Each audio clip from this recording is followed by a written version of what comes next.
Okay, நம்ம வந்து இங்க இருக்கவங்க கிட்ட வந்து எவ்வளவு நேரம் ரீல்ஸ் பார்த்து அவங்களோட டைமை செலவு பண்றாங்க ஒரு நாளைக்கு அப்படின்றத கேட்டு பார்க்கலாம். ஹாய் சிஸ்டர், உங்க நேம்? லட்சுமி. ஓகே, நேம் சொல்லிருங்க. உங்க நேம்? என் பேர் சுரேஷ். உங்க நேம் சார்? அருண். நீங்க? திருவாகரன். ஓகே சிஸ்டர், நீங்க ஒரு நாளைக்கு எவ்வளவு நேரம் ரீல்ஸ் பார்த்து உங்க டைமை செலவு பண்றீங்க? மேக்ஸிமம் ஒரு 2 hours ஆகும். நைட் ஒரு 10 to 11 ஒரு 10 to 12 அப்படி போகும். என்ன பண்ணிட்டு இருக்கீங்க? ஒர்க் பண்ணிட்டு இருக்கேன். ஒர்க் பண்றீங்க 2 hours தான்? Maximum 2 hours. நீங்க சார்? நானும் ஒர்க் பண்ணிட்டு தான் இருக்கிறேன். மேக்ஸிமம் 30 to 40 minutes தான் பார்ப்பேன். அவ்வளவுதானா? அவ்வளவுதான், ரொம்பலாம் ஸ்பெண்ட் பண்ண மாட்டேன். மேபி ஆஃப்டர் ரீச் ஹோம் அதுக்கப்புறம் தான் பாக்குறது. அதுவும் 10 o'clock மேல. அதுக்கப்புறம் எனக்கு வேற என்ன கண்டென்ட் வேணுமோ, வெப் சீரிஸோ இல்ல நாடகம். எப்ப பாத்துட்டு தூங்குறீங்க இந்த மாதிரி வீடியோஸ்? மத்தெல்லாம் அதை விட 2 to 3 ஆயிடும்.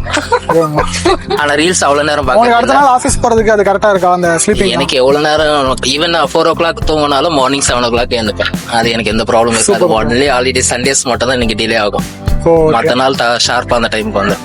ஓகே ப்ரோ, நீங்க எவ்வளவு நேரம் ப்ரோ பாக்குறீங்க? மேக்ஸிமம் வந்து ரீல்ஸ்ல தான் போகும். ஓகே, போட்டீங்கன்னா டிராவல்ஸ் இருக்கு. அரக்கோணத்துல இருந்து வர்றதால அதுலயே 2 hours, morning 2 hours, evening 2 hours, mostly 4 hours வந்து ரீல்ஸ். இன் ஒன் டேல நீங்க 4 hours ரீல்ஸ் பார்த்து டைம் செலவு? மோஸ்ட்லி அதுல தான் போகும். அதுலனால வீட்டுல திட்டும் வாங்குவேன். தினமும் போன் என்ன பண்ணிட்டு இருக்கேன் அப்படின்ற திட்டு தான் வாங்குவேன். மோஸ்ட்லி இப்படிதான் போயிட்டு இருக்கு. Okay. நான் மாத்தணும்ன்ற சேஞ்சஸ்ல இருக்கேன். ஓகே, நீங்க ப்ரோ? ஒரு 2 hours ஆகும். மொத்தமா ஒரு நாளைக்கு 2 hours 2 hours. நீங்க என்ன ப்ரோ பண்ணிட்டு இருக்கீங்க? ஒர்க் தான் பண்ணிட்டு ஒர்க் பண்ணிட்டு இருக்கீங்க. ஓகே, பார்த்துட்டு நைட் எப்போ தூங்குறீங்க? ஒரு 11-11:30. ஓகே, இது பாக்குறதுனால வந்து வேஸ்ட் நினைக்கிறீங்களா இல்ல ஏதோ நம்ம கத்துக்கிட்டு இருக்கோம் அப்படின்னு நினைக்கிறீங்களா? வேஸ்ட் தான். வேஸ்ட்னு சொல்ல முடியாது, சொல்ல முடியாது, இதுவும் சொல்ல முடியாது. கண்டென்ட் இல்லைங்களா, நம்ம எதை பாக்குறோம் அப்படிங்கறது தான் விஷயம். சோ இவன் நம்ம அரசியல் அந்த மாதிரி பார்ப்போம்.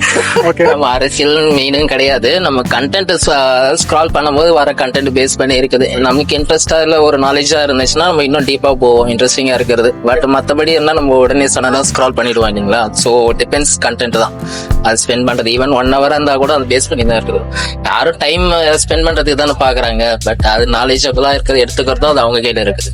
ஓகே ப்ரோ, லாஸ்டா நிறைய பேர் அடிக்ட் ஆயிட்டு இருக்காங்க பசங்க ஆக்சுவலி அது டிஸ்அட்வான்டேஜ் தான். ஆக்சுவலி எல்லாரும் ரொம்ப டைம் ஸ்பெண்ட் பண்றதா. ஈவன் இது வந்து கொஞ்சம் எப்படி சொல்றது, தப்பா ஒரு விஷயத்துல வந்து கான்சென்ட்ரேட் பண்றாங்க. அவங்களே ப்ரொமோட் பண்ணிக்கிறது கூட தப்பா தான் பண்றாங்க அவங்க. சோ சோசியல் மீடியாங்கிறது எல்லாருமே யூஸ் பண்றது, எல்லாரும் பாக்குறது, அது ஒரு நல்ல விஷயமா எடுத்துக்கலாம் அப்படிங்கறது யாரும் யோசிக்க மாட்டேங்கிறாங்க. ஓகே, அவங்களுக்கு ஏதாச்சும் ஒரு எப்படி அட்வைஸ் சொல்லுங்களேன். அவங்க குழந்தைங்க எல்லாம் பாத்துட்டு இருக்காங்கல்ல, ரீல்ஸ் அடிக்டா இருக்காங்க, அதுல இருந்து வெளியே வரணும், அதுக்கு ஏதாச்சும் அட்வைஸ்? பசங்க கூட இல்ல உங்களை கூட எடுத்துக்கோங்களேன், நான் இதை பண்ணனா கரெக்டா இருக்கும். மேக்ஸிமம் இப்போ எங்க வீட்லயே ஃபார் எக்ஸாம்பிள் சொல்றேன், எங்க வீட்லயே பசங்க வந்தாங்க அப்படின்னா மேக்ஸிமம் நான் போன் கொடுக்கறதே அவாய்ட் பண்ணிப்பேன். முடிஞ்ச அளவுக்கு அவங்க வெளியில கொண்டு போய் நிக்க வச்சு பேசுறதோ இல்ல அவங்க கூட விளையாடுறதோ அப்படிங்கறது வரலாம். ஈவன் நீங்க யூடியூப் பாக்குறதா கூட குழந்தைங்களுக்கு என்ன அந்த நம்மளுக்கு கண்டென்ட் அவங்களுக்கு கொடுக்கறதா, நம்ம சொல்றது தானே அவங்களும் பார்க்க போறாங்க. நீங்க ஒரு மியூசிக் இல்ல சாங்கோ அந்த மாதிரி வச்சீங்கன்னா அவங்க அதுல அடிக்ட் ஆயிடுவாங்க. சோ அதுக்கு பதிலா அவங்களுக்கு இந்த லேர்னிங் வீடியோஸ் கொடுத்தீங்கன்னா அவங்க அதுல பார்க்கும்போது ஈவன் அவங்க ஃபியூச்சர்ல ஸ்கூல் போகும்போது கூட அது ஈஸியா இருக்கும். சோ அவங்களுக்கு அந்த மாதிரி ஒரு வீடியோஸ் பார்க்க வச்சு அவங்க அதுல இருந்து அடிக்ட்ல இருந்து கொண்டு வரணும். மேக்ஸிமம் போன் கொடுக்கறத அவாய்ட் பண்ணணும், அவ்வளவுதான். குழந்தைங்களுக்கு வந்துட்டு டைம் மேனேஜ்மெண்ட் ரொம்ப முக்கியம். இப்போ ரீல்ஸ் நிறைய பாக்குறதுனால டைம், ஆமா, குழந்தைங்களுக்கு ஒரு பர்டிகுலர் டைம் கொடுத்துட்டு பேரண்ட்ஸும் அந்த டைம்ல மட்டும் பார்த்தாங்கன்னா குழந்தைங்களும் அதுக்கப்புறமா போன் பார்க்க மாட்டாங்க. சோ நம்ம எவ்வளவு நேரம் பாக்குறோமோ அதை பார்த்தா குழந்தைங்களோட சோ இதனால ஒர்க் வந்து ஸ்பாயில் ஆகுது, பண்ண வேண்டிய ஒர்க் வந்து பண்ண முடியாம போயிடுது. சோ டைம் மேனேஜ்மெண்ட் இருந்துச்சுன்னா இப்போ 1/2 hourனா 1/2 hour ஆர் 1 hourனா 1 hour அந்த டைம்ல தான் நம்மளும் பார்க்கணும், குழந்தைங்களும் பார்க்கணும். சோ மீன் டைம் அடுத்த ஒர்க் பாக்குறதுக்கு நம்ம வேற ஒர்க் பார்த்தா குழந்தைங்களும் அவங்க ஒர்க்ல அசைன் பண்ணிக்க ஆரம்பிச்சுப்பாங்க. பட் நம்ம ஃபுல் டைமும் இதுல இருந்தானா குழந்தைங்களும் மாறிடுவாங்க. சோ நம்ம கிட்டதான் மாற்றம் வரணும், அப்பதான் குழந்தைங்க கிட்ட சேஞ்சஸ் வரும். Okay sister, thank you for all.